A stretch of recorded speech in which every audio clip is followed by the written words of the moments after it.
ఏంటి సూర్య నువ్వు అనేది? అవును సార్, వాడు గగన్ కాదు, ఆకాష్.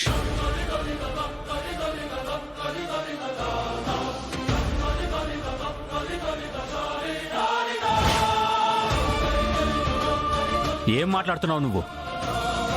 నా కొడుకుని పట్టుకుని ఆకాష్ అంటావా?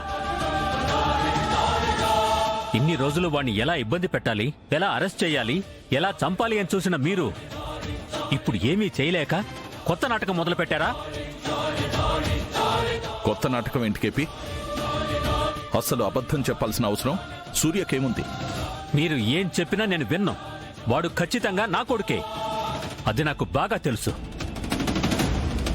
కాదని సూర్య చెప్తున్నాడు కదా, మళ్ళీ నీ కొడుకు అంటావేంటి కేపీ?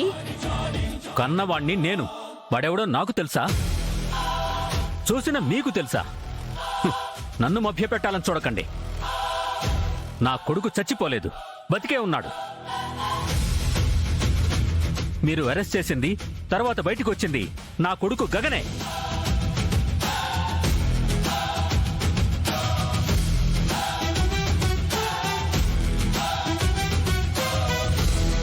అయినా శారద కూడా వాడు నా కొడుకే అంటోంది కదా.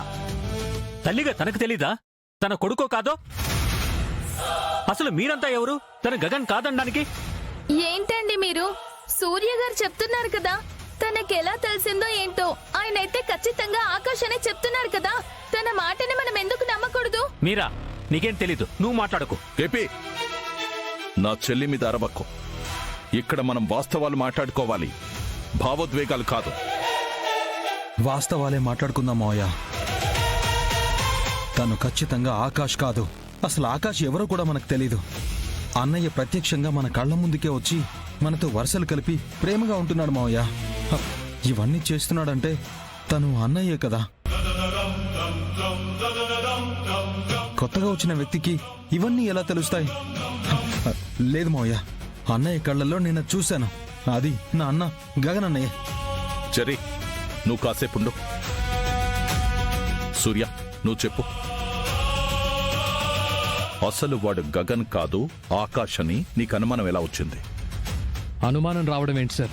నేను వాళ్ళ కోసం వెతుక్కుంటూ కొడైకెనాల్ వెళ్ళాను. అక్కడ స్టేజ్ మీద రాక్ స్టార్లా డాన్స్ చేయడం చూశాను. అక్కడ తనకున్న ఫ్యాన్ ఫాలోయింగ్ చూశాను.